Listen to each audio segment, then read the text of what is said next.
Hello, gang. Hi.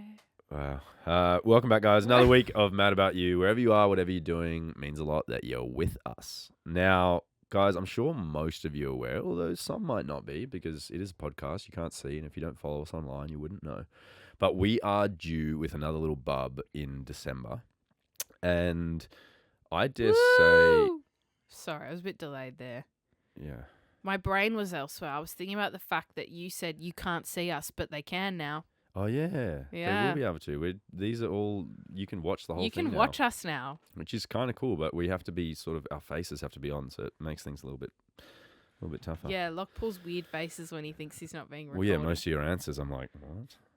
Nice. But no, for the most part, you're pretty good. Thanks. Guys, so Jad's second pregnancy, which I can only assume has been quite different because you've been through it once and been now so still different. working It's and very has a different. kid, and it's it's a different experience. But I would say that it hasn't been much about Jad recently. It's sort of the first time she got to sort of enjoy it and revel in it and, take everything in and, spoil herself a little bit. And, it was nice. I got to spoil her a little bit and it was all about her. But this time it just hasn't been at all. She's at 32 weeks essentially, or, close to that. Sorry, maybe 31.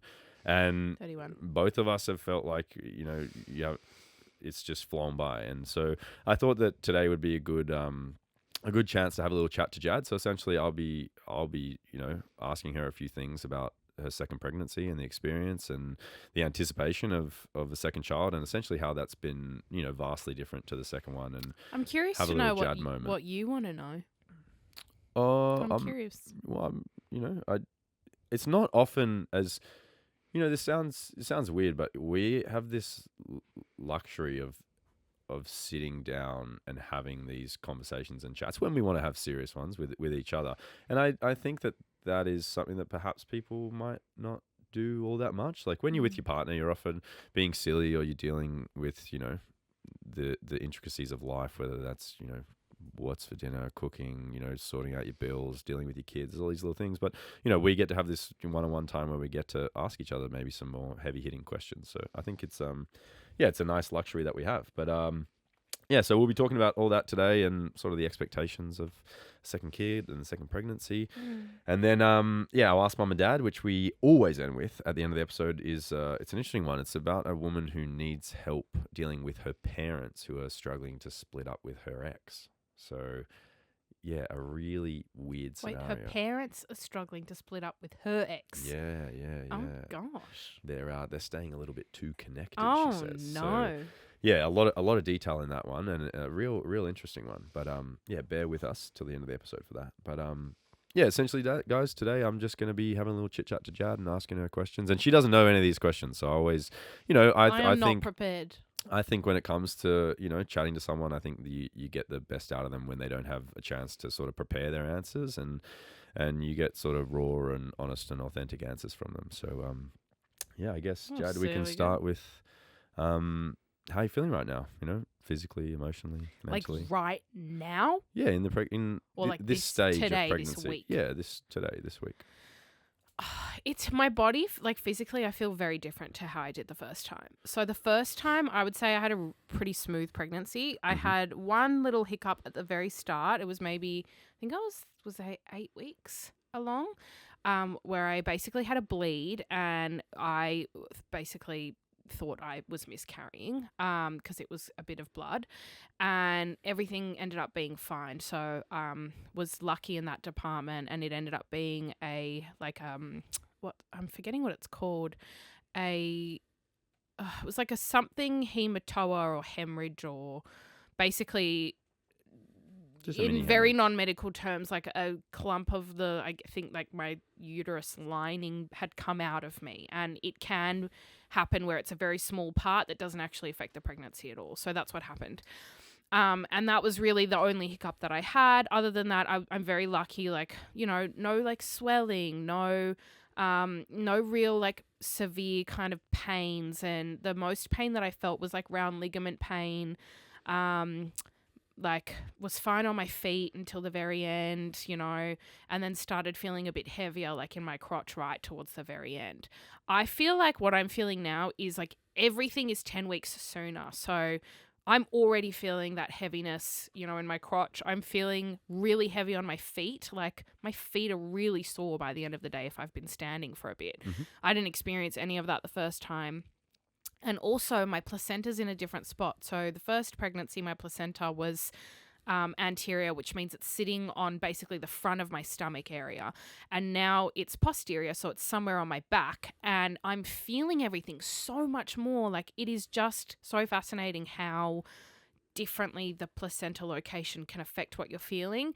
And I think he's also I think most people know this, babies are kind of supposed to sit upside down, like especially later in pregnancy. It's expected that they turn, and that's obviously how you give birth, is head first, or you hope to.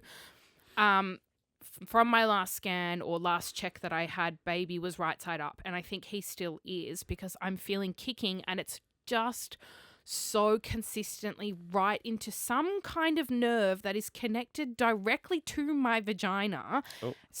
Yeah, and I'm feeling like I'm literally hunching over in pain because he's kicking something that is just hurting me. Like, my nerve endings are being kicked and my bladder's being kicked, and I'm like, he'll kick me and I'll all of a sudden need to wee. I need to get up and go to the bathroom immediately, or I hunch over in this weird kind of like twingy pain that I can't explain. It's like so strange, but everything is really strong and is feeling a lot more intense than it did last time.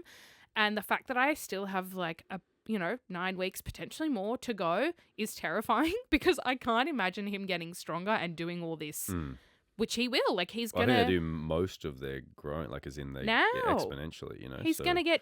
He's going to get way bigger. So I'm like, I'm a bit scared about how that's going to feel physically. And then mentally, that's been a complete different challenge. So yeah, there's been a lot that I've been dealing with.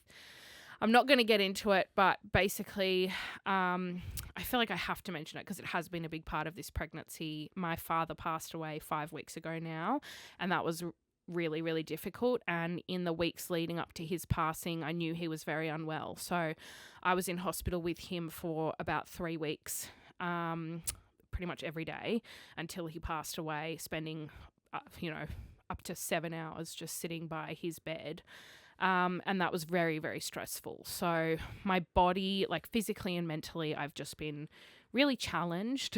And then obviously dealing with grief, and then the admin of like your parent dying, and having to deal with all that has been very, very difficult. So it's been really tough. It's been really, really tough. Lots of tears, lots of stress, lots of comfort eating, not much moving my body and doing things that I guess make you feel good, like releasing endorphins and stuff. And honestly, if I didn't have Locke and Fletcher, I think I'd be in a very different space right now, because they've genuinely just saved me throughout this pregnancy. And yeah, I posted on social media recently, and I said that there was a silver lining in this, and that was that I kind of pulled away from work a bit and got to spend a lot of time with my family, and spending all that time with Locke and Fletch has been really nice. So I'm glad that I've had that time, and like, I'm usually quite busy in my work life, so I don't get to spend every day with Fletcher, and I have been able to do that, and that's been amazing. It's been the most... It's this really weird contrast of, the saddest I've ever been and then also the happiest I've ever been. So yeah, it's been a weird journey. And I'm still in the middle of it. I'm still figuring it all out. And I'm not going to lie, part of me is a bit nervous about postpartum, because I know that the chances of having like postpartum depression are much higher if you've got like a pre-existing issue leading into the pregnancy. And I'm all over the place. So I'm feeling a little bit anxious, but trying to be positive. Sure. We'll get to postpartum. I think it's an interesting chat to have as well. But I guess you have been through the ringer, I would say, when it comes to this pregnancy, and and I've been sick on and off for and several months I now. just think, your body can't really catch a break. Your mind hasn't caught a break. And, I would say the first time around, you got to have this like very nice euphoric experience and it was all, rainbows and butterflies and beautiful. And this Yeah. time hasn't really been like that. And it's been a shame, but it's the reality of it. And yeah, you've done amazing to be where you are because, there's tears and there's moments, but you're unbelievably resilient and strong through it all, my darling. Thanks, honey. Okay, so I wanted to talk about essentially like labor. And I would say the first time you went through it, I would say you were a little bit blasé about it, and you were like, "I'm just gonna breathe through it, and I'm not gonna have the epidural, and I'm just gonna think about my happy place." And it was a great, like it was nice that you were thinking like that, but obviously then reality kicks in and you go through this unbelievably hard thing. Well, you hear about these women who just like have these, they say like these labors that are like euphoric and almost orgasmic and pleasurable, and it doesn't have to be painful. Like I remember seeing a couple of videos where they were like, labor doesn't need to be painful. Like it's what you're supposed to go through. Your body knows what it's doing. Trust it. And I was like, okay, cool. I've done number twos that are painful. I can't imagine what pushing a baby out would be like. I was like, I'm going to be one of those women. I'm going to be so woo, and the breathing and I'll be great and I won't feel pain. I'm saying that was a good outlook to have. Like I'm saying, I was blindly optimistic. Yeah, but that's not a bad thing in the lead up because instead of stressing about it and I worrying, wasn't stressed about labor. Sure, but I'm saying now that you've experienced it and you've gone through it, and not only have you experienced the physicality of labor, but it's obviously a huge mental toll as well.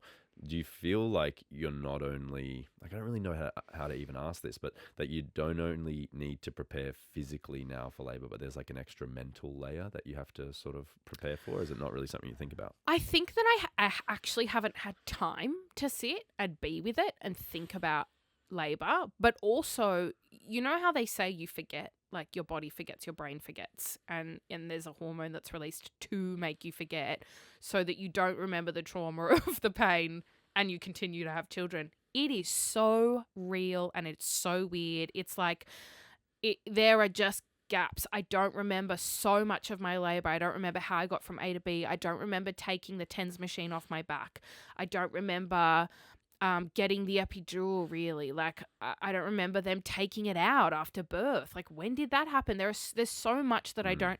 When did my placenta come out? I don't even remember it coming out of my whole body. Like, that's a whole organ that's dinner plate sized that has come out of me, and I don't remember it at all. So there are all these things that happen that you forget. And I guess I it's hilarious to say, but I think I'm going into it like really blindly optimistic again, where I'm like, everything will be fine. I'll just deal with it, all good, no worries. And they say that the second often comes a lot faster. So I've just got it in my head that baby's just going to fall out, no worries. So I don't know, I've put myself back in that mindset, even though I know that that's not how it happened and that it was really hard and very, very painful. But also I ended up getting an epidural, for those of you who don't know, and that helps so much. Like, wow. I know some people don't have the best experiences with an epidural, but I had a really good one.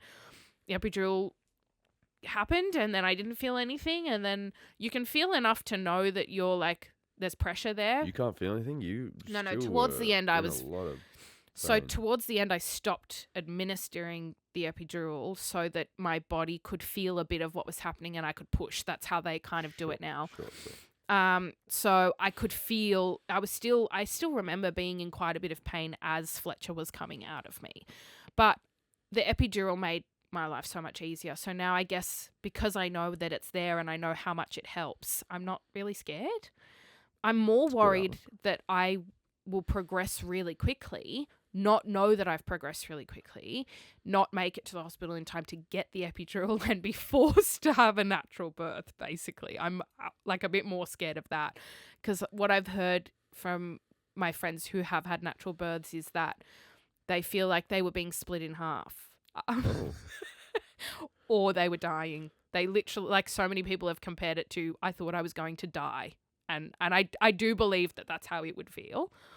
And I've also had a friend tell me she's now had both experiences, one with an epidural and one without. And she said, now that I've had one without, I wouldn't do that again. Like, I would go back to the epidural. There's no reason. She's like, I'm glad I did it. Like, Oh, cool, I did it. I can understand But that. she's I like, can imagine the pain, or the less painful one is obviously going to be the more desirable one. well, right? yeah, I guess some people want that feat and that kind of, Like accomplishment. I did it. Yeah, sure. I did it. And, you know, they show themselves that they can do that. And that's really cool. And I think it's incredible to the women who do. But she was kind of like, now that I've done both, I would go back for the epidural again. Yeah. Okay.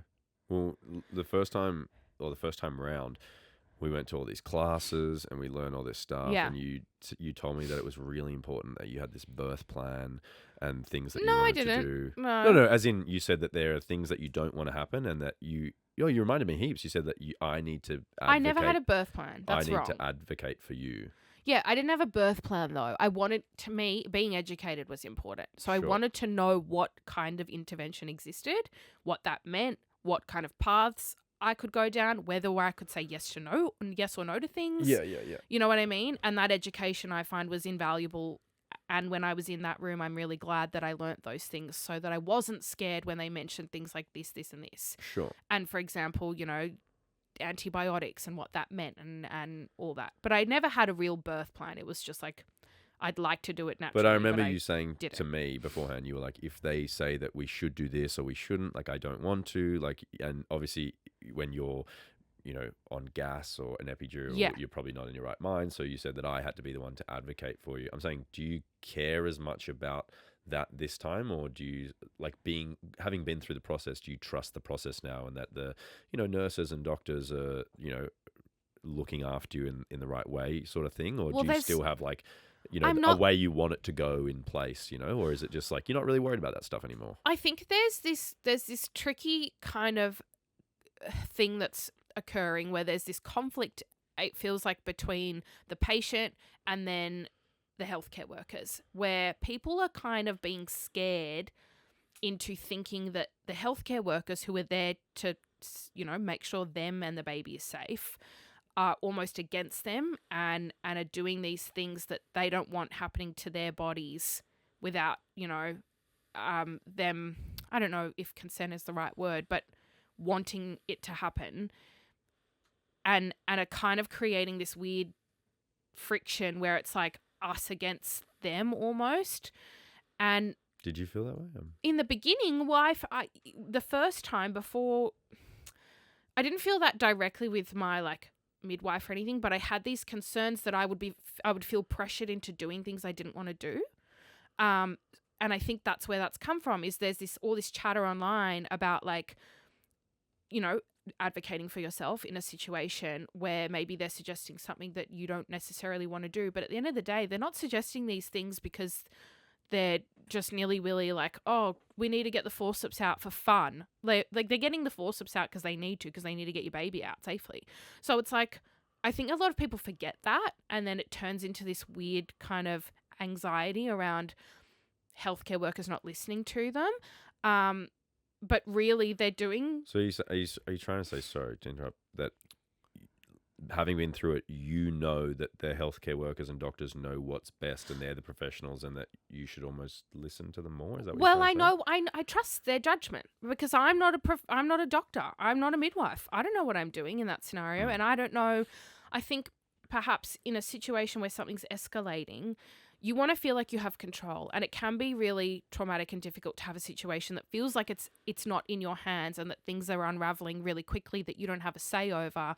And I wish I said this, and I wish I did that. But at the end of the day, if that situation's unraveling quickly and those choices are being made, it's because it's for the safety of you or the child. Sure. It's happening in that way for a reason. And sometimes we don't have control over those things. And sure, maybe there would have been another option, but I think if you dwell on that too much, you can just kind of psych yourself out a bit. And it's important to remember that what they're doing is for the best, you know, and you know, I'm sure mistakes have been made, and you know, they're humans too, and yada yada yada. So I guess going into it this time, I'm not that I was ever super anxious to start. Like, I think when labor approaches and you're in labor, you don't really have the energy or time or space to think about anything other than the pain that you're feeling, really. Like, you're in labor, you're contracting, it's very painful. You are not thinking about who's in the room. You're not thinking about what sound you're hearing. You are so fixated on the contractions and just making it through that contraction that all that stuff just melts away. So I remember, for example, one of the things I was anxious about was having a lot of people in the room that I didn't know. And that definitely happened on multiple occasions, with the epidural and with this and with the nurses switching over, the midwife switching over. I didn't care at all. I just did not care at all about any of that. I'm in a professional medical environment. Everyone here is here to help me. And I just didn't care about it at all. So I guess going into it the second time, you'll know that you don't need to sweat the little stuff because and I know now I have enough education around how these things can go and what types of interventions exist and what I do and don't want to do with whatever control I have over the scenario to speak for myself. And if there's things that are out of my control, I'm very much okay with that. It's just the way that it is. Yeah. Sure. Well, I think it's a positive outlook and can only really benefit you, I think. Because you don't spend the lead up stressing and planning in your head all these things that, don't really come to fruition. It's just something you can't plan for. You just never know what's going to happen. And everyone wants the dream pain-free birth, baby slides out, all good, natural, woo! But a lot of the time that doesn't happen. So. Sure. Have you, during this pregnancy, have you had any, feelings that you've sort of kept to yourself that you're a little bit, scared to say out loud, or, is there anything that you're like sort of afraid to admit to yourself when it comes to birth, labor, or the aftermath? Or I think it was hard for me to admit that I was a bit afraid of postpartum this time because of everything that's happened. So I only just recently acknowledged that, and I said it at the start of the pod, where I'm feeling a little bit anxious about what kind of headspace I'm going to be in postpartum, because last time I was very, very emotional. We weren't sleeping, and I was extremely, you can feel when it's your hormones and not you. And I was having these waves of emotion that were very intense, very strong, and often very unpleasant. And to deal with that with a newborn and now also having a toddler and also be grieving at the same time is scaring me a little bit, because so what do you think would help be, put in place for you, like as a support network or system postpartum? I guess therapy, like I've reached out to a grievance counsellor already, could be helpful. However, I think, to be honest, a lot of it is up to the people around me probably, to recognise that I'm going to need extra support. I'm saying, how does that look for you? What does the support look like for you? I don't know. That the people around you know. I don't know. I guess maybe people doing things without me having to ask, or being supportive without me needing to ask. But does supportive look like lightening your load? I'm saying, what does the support I guess, look sure. like? Lightening my load in any way, like food or check-ins, or I realized recently I actually like the drop-in. I didn't think I did, but one of my friends did it recently when my father had passed, and I really, really liked it. I found that it was very helpful. I didn't have to organize anything. I was just in my home. I didn't need to pre-plan. I didn't need to feel like I was hosting. It was just like, it is what it is. You're at my door now, and it's really nice to see you. I really liked that. So I guess a drop-in would be nice. I guess a drop-in, doing simple things like washing a dish instead of using them and then just leaving them by the sink, or, instead of just sitting around and the people who live there making you tea, ask if you can do anything for them, or just do it. I think sometimes not asking and just doing really helps. It's the asking that creates this, no, all good, no. So just do things, without needing to ask the question, I guess, would be really, really helpful. If you see that there's a mess, instead of just eyeing it off, say, hey, can I put this anywhere for you? Or, just don't ask. If you know the house well enough, just do it yourself, I guess, Everyone knows where rubbish goes. Everyone knows, laundry needs folding, or, You know, do you want me to take Fletch out for a walk or just do it? I'll just take Fletch out for 10 minutes. You guys can have some you time or whatever, a lay down if you need. Yeah. So I guess just doing things without asking, and just I guess people knowing front of mind that I might be a bit more emotional than even a normal postpartum woman, which is already emotional. Yeah. Okay. Good to know. Do you ever find yourself in, the state that you're in now, having like two opposing or conflicting, thoughts about becoming a mother again? What do you mean? Oh, well, I Like, guess. do I doubt for having another example, child? No, not doubt, but having conflicting thoughts and opinions. So, like, for example, I think that being a parent and having a kid is like the best thing ever, and it's amazing. Oh, and yeah, right. I revel in it. It's the best. Yes. But it's also unbelievably hard. And I remember saying to you the other day, which, it was a weird thing to say out loud. I said we were just you and I and Fletch, and we were having this nice family moment. And he's 15 months old now, and he talks and he can let you know things, and he's very sweet, and it's very cute. And to me, it's like a much more rewarding stage than the newborn stage. And I said to you, I wish that our new baby could just come out like this, Oh, 15 sure. months. Yes. But that to me is a bit of a conflicting thing, because I Sure. loved the whole experience, but it was so hard and scary. Yes. And the thought of doing that all over again is quite daunting to me. Yes. So I'm having these conflicting things where it's like, I love being a parent and a dad. Oh, yeah, absolutely. But at the same time, can I just skip this, excuse my language, shit bit at the start that's so hard, Yes. and just get to the good bit? Yeah. Like that to me is like a weird conflicting thought that I have. I think we've made it known by now, if you're listening to the pod or if you're across our socials, that we found the beginning very challenging, mainly because our son Fletcher just didn't sleep until he was 11 and a half months old. Literally, I'm not exaggerating, would be up every half hour, with the exception of a few nights, a handful of nights, where he slept okay. So we really, really struggled. The sleep deprivation is and does completely change that stage of having a baby. I think if you have a baby that sleeps well and feeds well, your experience with parenthood as a baby is completely different to those who have babies that don't eat well or have reflux or are colicky and don't sleep. It's just very different. So we had a bub that was a poor sleeper, and it made our lives kind of very miserable in terms of not being able to enjoy parenthood as much as we do now, for example. So yes, I absolutely have that fear. I do feel like we're a bit more educated in terms of how and what to do in scenarios like that, what to avoid, what habits to avoid setting up, and would just be more confident in general to like trust our instincts and do this and do that so that we don't end up there again, or perhaps seek help sooner. So what's an example of a conflicting thought that you're having, as in when it comes to becoming a mum again? Well, exactly that. Like, I'm scared that the beginning's going to be really tough again, and it's not going to be easier, because I'm convincing myself that number 2 is going to be easier because I've done it before. What if it's not? What if it's harder? What if it's even harder? Like, that would send me over the edge. Like, I don't know how I'd deal with that. I'm sure I would, because I've just dealt with everything. No, like, I get that it. life's thrown me, but I think the same. it's scary. Yeah, of course it's a little bit scary, and it's scarier than it was with the first for me. I wasn't scared with the first. I just had this blind optimism, but now it's like, you know how hard it can be. Yeah, you get a taste of reality. Yes. And you go, "Oof, yeah, if it's like that again." Yeah.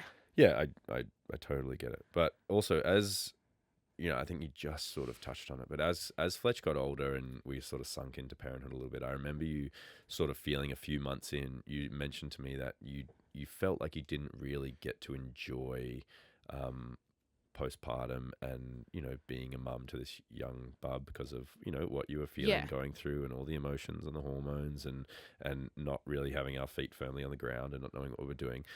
Having a second, and, obviously you've said you're a little bit fearful about some things postpartum, but as you said, also with like a wealth of experience and knowledge now and, of being a mum and caring for a little one, what are the things like you're most excited to revel in again and re-experience with a newborn that maybe you didn't get to the first time?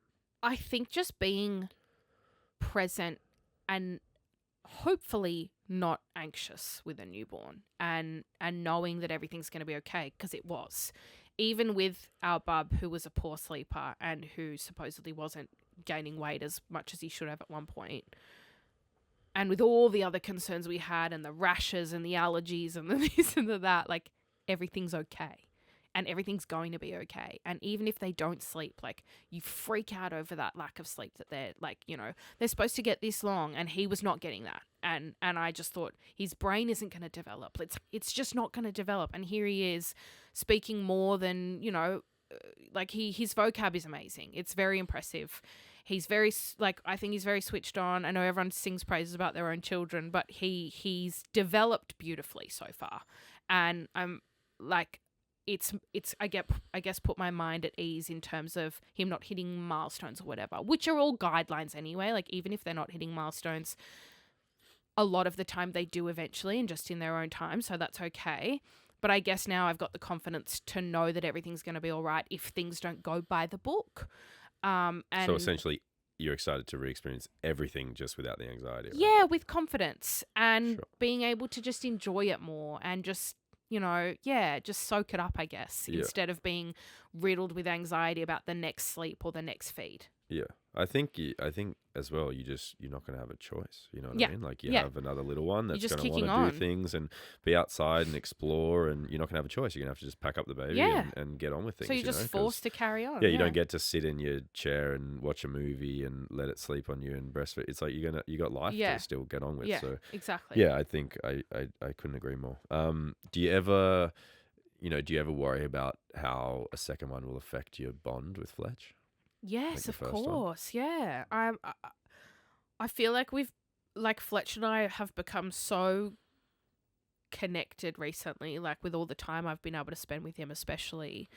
It's the most beautiful thing in the world. Like the absolute best feeling in the whole world is like seeing his face light up when I walk through the door or when you both walk through the door from going for a walk or something, or even just walk into the room, like you've been in the kitchen and you walk into the room and he still lights up. So not being able to give him my full attention is really scary. And I'm sure that's going to be a difficult transition to start, but I guess I'm reminding myself that him having a little brother, like a sibling he's going to grow up with very close in age, who will become his little best friend.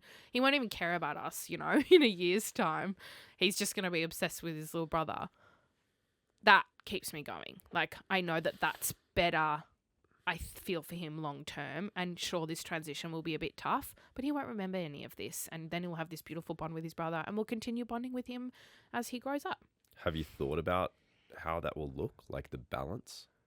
Because I've thought about it and I can't really figure it out. And as in, I don't know what will be best for him. Is it still like spending the one-on-one time and like, you know, one of us taking the baby and then one of us having one-on-one time? Or is it like time altogether that's the most important? Or is it the solo time that's the most important? Like, what is it, you know? Because, you know, as a parent, you always think you don't want to do the wrong thing or make a mistake or pick the worst option, you know? So it's like, which option is more beneficial, you know, to balance that, giving him the attention and affection. And I think whatever we do, there's going to be a period where it's different and he finds it a bit difficult and then it'll smooth itself out just naturally.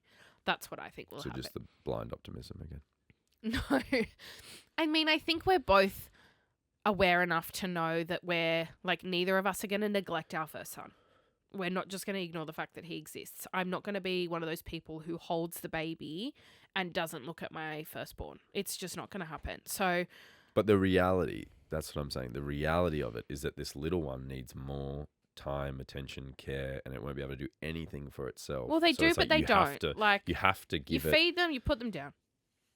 No, I get that, but I'm saying like if they cry or they need, you know, like they regularly shit through their pants and goes through their clothes, like you need to deal with the thing that this, like Fletch can run around and he can follow you around the house. So I'm saying like but if the baby's crying because they're a bit hungry, the newborn, they can cry for a couple of minutes and you can deal with this situation with your firstborn who needs your attention perhaps a bit more in that scenario, especially if they're vying for it and they're trying to figure out what's going on and why all my attention's all of a sudden on another baby. Mm-hmm.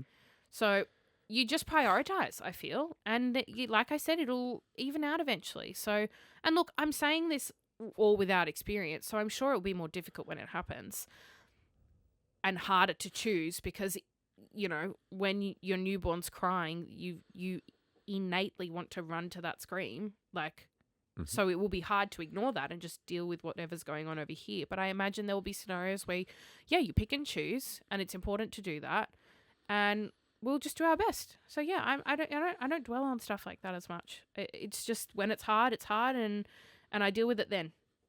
Are there positive and negative lessons from Fletch and becoming a parent that you'll not only take forward, but ones that you'll leave behind? Like, what's the things that you'll be taking forward and going like, that really worked, it did great, and I think it's really positively impacting? Yeah. And what are the ones that are the opposite? No screens. Is a positive impact? Yeah, so far. Like, we've got a 15-month-old who I think is growing really beautifully and is like, I don't know, I'm quite proud of where he's at. He feels like emotionally aware even, you know, like if I'm sad, he's coming up to me for a cuddle, which is really cute. You know, and seems like he's really engaged in the world.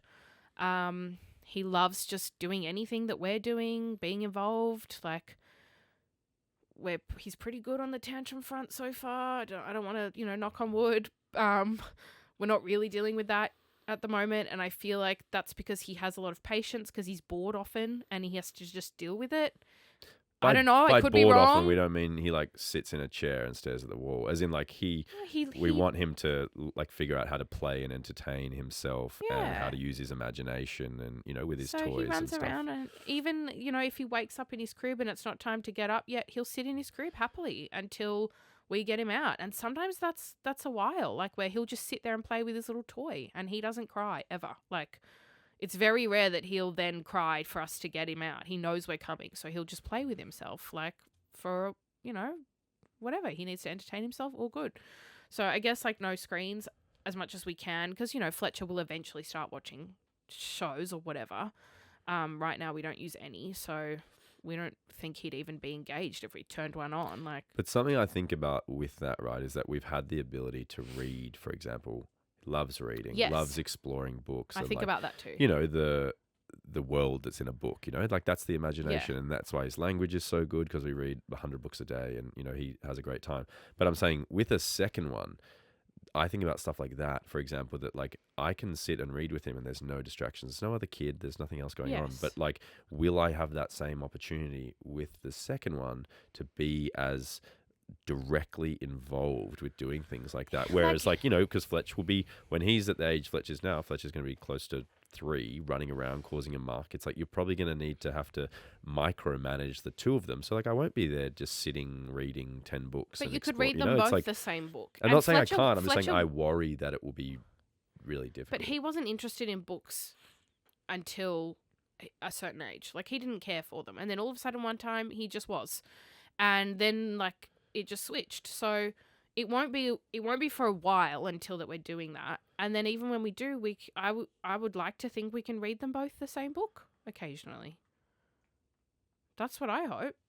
You do have the optimism, the blind optimism. I'm being optimistic. Yeah, I don't hate it. All right, I guess, you know, unfortunately these chats, they end up going a long time, and we do need to wrap them up. But this is just like a question I, you know, have, I guess, selfishly myself, but is there like a desire or something that you have in your life that you have had to put on hold, like through motherhood, that you sort of have to sort of battle with a bit, like mentally? Yes, my career, to some degree.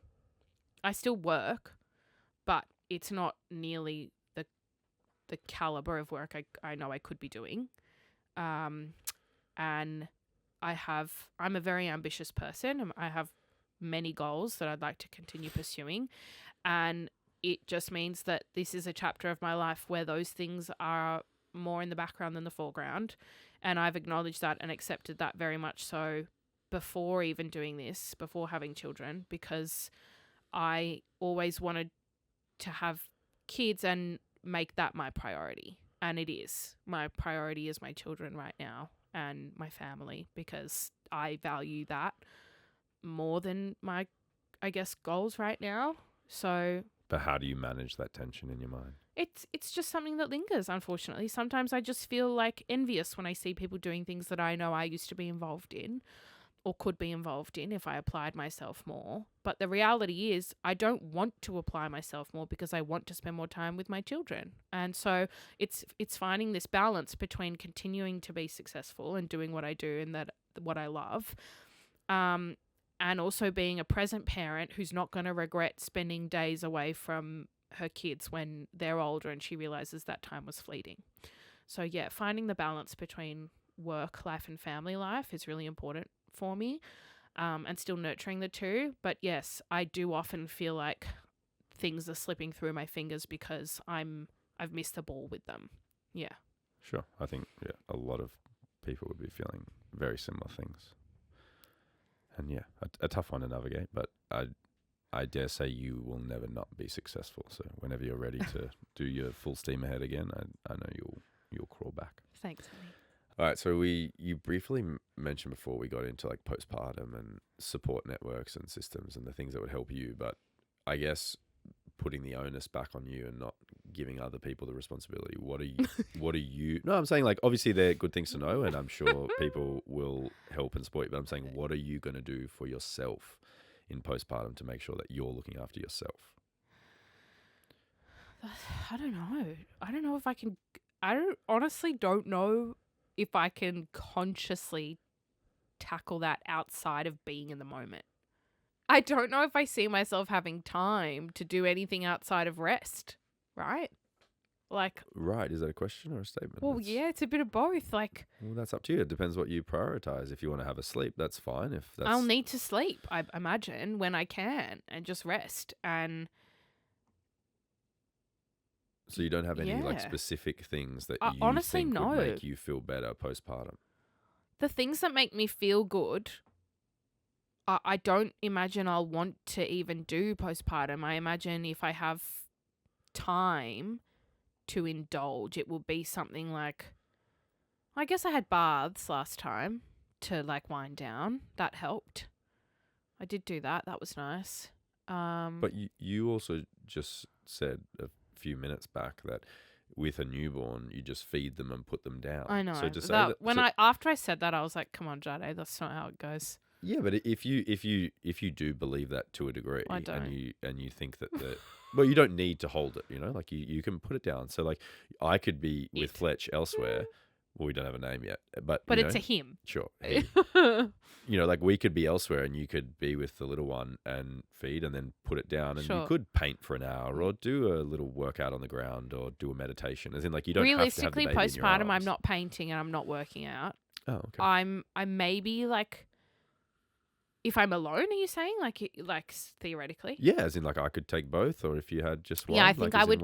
I would more have a bath, or maybe see a friend or family, or something easy like that, where it's not necessarily like an activity. Or honestly, I'd love to say meditation because I do enjoy meditating, but I'm not sure how realistic that is. Yeah, I don't know why, but just for some reason I can't imagine myself doing that in my postpartum nappies. I feel like it's strange that you have the blind optimism with everything else, but then you don't think that you're going to have any space to look after yourself. I'm not saying that. I'm just saying if I did, it would. I'm seeing it as being rest. That's what I'm being realistic about. Sure. But also, if I'm feeling down, for example, which I'm hoping to not, but anticipating that I could, the things that make me feel good a lot of the time are spending time with you and Fletcher. So it's this weird kind of, I guess, contradiction of feeling like you need space and time, I guess, to rest and reset on your own. But the things that make you feel good and reset are often the things that you're having time away from. Yeah, well, that happens in all Honestly, areas of life. I think what I'll try to do is just get out of the house. Be outside. Yeah, because I think being confined to those four walls of our bedroom postpartum really messed me up a little bit. Not that we just sat there and wallowed. Like, we did get out quite a bit. If you like, we were pretty adventurous for two new parents, I would say. Like, I'm pretty proud of that. So but we did spend most of our time in that room. So, and I think because it was winter as well and we needed a heater running, it was just easier to be there than turn heaters on in other areas of the house and wait for those bigger rooms to heat up. So we just got stuck there. It's going to be warm. So we're having a summer baby or spring if he comes a little bit early. So I imagine it'll be really nice for us to all get out and like go to the pool or go to the beach, or like, I think that would be really nice for me. I really like being outdoors. So yeah, that'll probably be what we do. We'll get out of the house, and it'll be a bit of a mission, but it's going to be a mission at home. It's going to be a mission out of the house. Just deal with it. I love it. It's a great attitude. Yeah. All right. Well, that's all I guess I've got for you when it comes to those questions, my love. Thanks, honey. Look forward to. We can circle back and see if. I want to ask you how you're feeling about number 2 as well. Yeah, you might have to do that another time. We don't have time. We got to get to our Ask Mum and Dad. Yeah. We got to help this lady sort out her own parents. Okay. All right. It says, "Hey guys, I'm in need of some advice. I recently ended my relationship with my boyfriend of almost 5 years. He was my first boyfriend and we were together since we were 15. Everyone figured we'd settle down, have children together, especially my parents, whom he was very, very close with. He came on many family trips, was over for dinner and sleepovers, even if I wasn't home. Having grown up around my parents and missing a father figure of his own, my parents sort of became his main parental figures during our relationship. Among many other issues, one of the reasons we ended is because I felt like I didn't have any space in my life that he also wasn't a part of. I haven't been in much contact at all with my ex, as I'm so much happier now after the breakup, and I know that it was certainly the right thing to do, but my parents and him are still seeing each other. One of the first times they saw one another, my dad made me leave my house so he could have my ex over to cook him lunch. Then there were a few catch-ups that my parents were secretive about and hid from me. The worst, my dad planned a weekend getaway with him, which I had to shut down after it was already fully set in motion. I have talked to them and explained it's not healthy for him, nor is it fair on me. I said they can't be sneaking around behind my back, but now they are seeing him and just letting me know. To add to matters, after the breakup, my parents did not go to efforts to be my support system. They did not take me out for coffee dates and walks like they did with him. This is something I've already talked to them about too. It is hard feeling like I'm moving on so well and my parents aren't making conscious efforts to create space between themselves and my ex. I am unsure when it is the time to put my foot down and say they need to stop seeing him, or if saying this would be too harsh considering their history. I'm trying to be understanding that my parents have their own relationship with my ex, but also need them to understand they have to break up with him at some point too. What are your thoughts?" God, that's really tough. Yeah, the thing I think makes it the toughest is that he lent on them as like father and mother figures because he lacked them in his own life. So it just adds this whole layer of complexity to it. Whereas like if it was just an ex and it was just a regular, normal, mother-in-law, father-in-law-esque relationship of like, yeah, we're friendly and we hang out, but being that parental figure for someone, yeah, I'm sure the parents do feel like a sense of like responsibility and stuff for him. And I'm sure he leans on them in an odd way as well. That's probably not normal. But also her parents prioritizing him almost in ways, it sounds like. Yeah. And not doing the things with her that she would have really liked them to do when she was the one experiencing the breakup also. Yeah, it's like perhaps really because that. she broke up with him, they felt like she didn't need the support as much, when often it's just as hard for you to walk away. Yeah, of course. And also just thinking that when she comes home after work or uni or school, that she comes home to us and he comes home to no one. So being kicked out of your own house so your ex can come over, there's just a big lack of boundaries here. Yeah. And I feel like if you haven't already had a very honest conversation with them about how this is making you feel, that would be the first step. The second step would be... Did you have a second step? Or yeah, you've either got to... you kind of got to make a decision. I think it's really mature of you to acknowledge that they have their own relationship with him, and it's really sweet of you to almost lend your parents out to your ex in a way. But I think you're right in that it would be preventing him from moving on. It would be weird for him to then get another partner and then all of a sudden still be hanging out with your parents. It would be weird for his new partner to do that. So I think maybe you need to flag that with them and say, look, like you're kind of preventing him from moving on here, and paint it in that light, because maybe they haven't considered that. And yeah, I think you're right. It's preventing him from starting his life again. And it's also preventing you from doing that. Like, imagine you had a new partner who you've introduced to the family, who then has to deal with the fact that your ex is always over because your parents. Your dad wants to hang out with him. Well, yeah. And then feeling like they need to compete with that, which is really difficult. Yeah, it is. It's a very weird scenario, but it sounds like your parents are sort of, being a Band-Aid for a bullet wound. It sounds like he's probably got a few more like serious things going on that, your parents can't be the fix for that forever, because as you said, they are your parents. And as Jad said, it's going to be a really weird, conflicting, complex thing for him to have new partner, you to have new partner, him still be around, involved with your parents and the new in-law parents. It's just, it sounds like a calamity of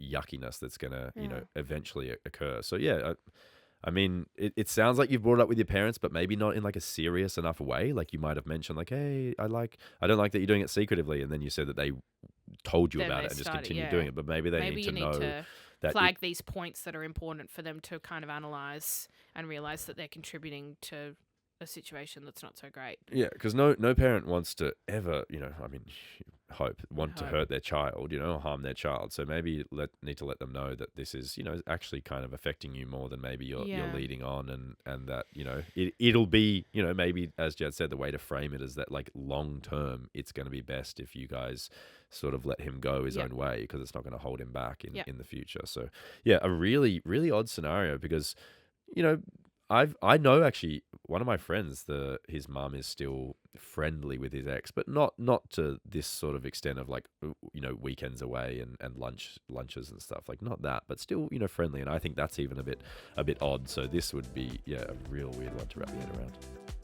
Yeah, good luck. Hopefully that helps. Yeah, hope you get a bit of distance between. Yeah. As always, let us know how the chat goes and what the outcome is. We love to have a resolution to all these issues and know what you decide to do. But as always, guys, it means a lot that you're here. We love having you, and we look forward to chit-chatting next week with you. Thanks for tuning in. We'll see you soon. Bye. Bye.